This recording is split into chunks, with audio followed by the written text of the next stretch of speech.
Former President John Mahama has said the ongoing geopolitical tension between Russia and Ukraine cannot be the reason Ghanaians are suffering. He indicated in a speech at a Ghana at the Crossroads lecture that the people of Ghana were struggling due to the bad economic management by President Akufo-Addo way before the outbreak of the warfare. Meanwhile, former President Mahama also criticized government for imposing the E-Levy on Ghanaians unjustifiably.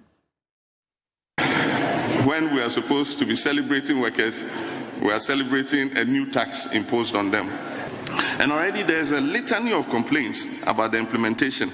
I've heard complaints of transfers of under 100 cedis being subject to tax contrary to the law. And I've heard others say that they sent 1,000 cedis and paid no additional tax. Clearly, the Ghana Revenue Authority and those responsible for this tax were not ready for its implementation. Government's desperation to tax Ghanaians to get this nation out of the hellhole it has dumped us will not succeed because government's own budget proposals show that the E-Levy will not make any significant contribution in resolving our problems, but will exert an adverse toll on the people of Ghana. We in the NDC do not oppose taxation as a principle. We will not be pretentious and couch fanciful slogans to condemn the principle of taxation like the MPP did in the past. We are, however, implacably opposed to distortionary and burdensome taxes like the E-Levy that only force Ghanaians to endure more suffering. A new National Democratic Congress government, God willing, and with the votes of the sovereign people of Ghana in 2025, will repeal the E-Levy Act.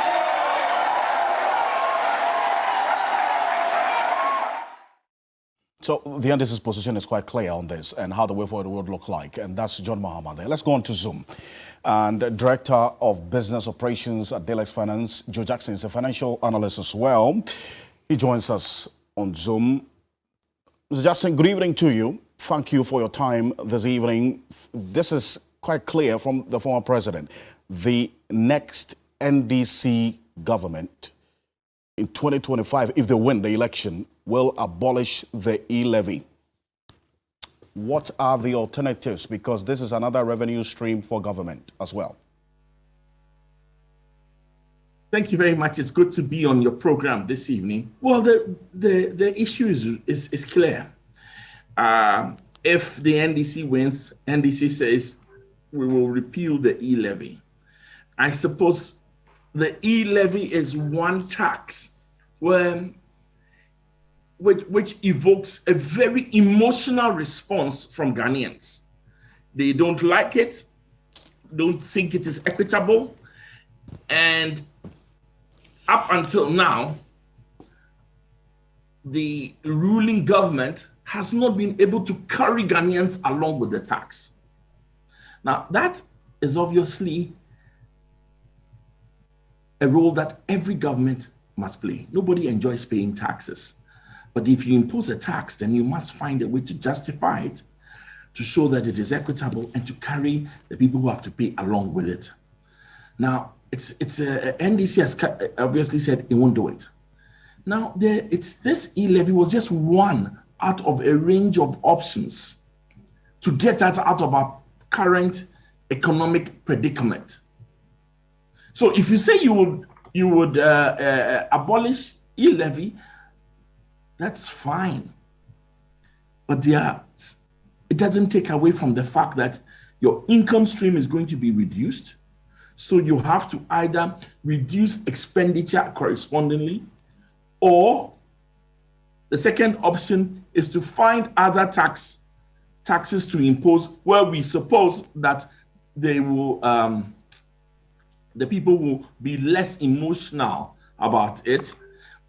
Or your third option is to close the tax loopholes and leakages so that that income gap will be filled. But you only have three options. So the question is, which of these options will an NDC government in the future who is committed to repealing the E-Levy, which of these options it will take? Indeed. And the NDC have been very consistent about the option that does not increase the burden of the Ghanaian people? Okay, so you talk about the wastage and then the profligacy, the expenditure, and all the other areas. Because, for instance, 5.2 billion, we understand state-owned enterprises post losses in a year in 2020. This according to the Deputy Finance Minister. The Auditor General has indicated some 12.8 billion cedis was lost in one financial year. And many other areas that we lose money, tax exemptions as well, that is given to companies. What should we be doing between now and the time when we have to abolish other streams of income that burdens the Ghanaian? Mr. Jackson. First of all, remember that these loopholes, leakages that are the obvious way to recover the E-Levy funding has been there for a long time. These leakages, they have been there for more than the 5 years that this current government have been in power. What we find that this nexus of corruption tied with political expediency means that nobody has really had the will to close them. Whichever government comes to power and say, I'm choosing to close this, must demonstrate that it is able to stand up against corruption, must demonstrate that it is able to stand up and apply the rules despite political expediency. Look at the state-owned enterprises. For so long as we appoint politicians to the state-owned enterprises as a reward for loyalty, as a reward for their support during in previous times, we will not get a certain level of performance out of them. So it's very simple. The leakages are clear. You want to close them, show the political will. That's why I always say there are going to be some really hard decisions ahead of us that we must take. Ms. Jackson, I thank you very much for your time this evening, and this conversation certainly continues across social media platforms as well. Joe Jackson is the Director of Business Development at Delix Finance, a financial analyst. Portia.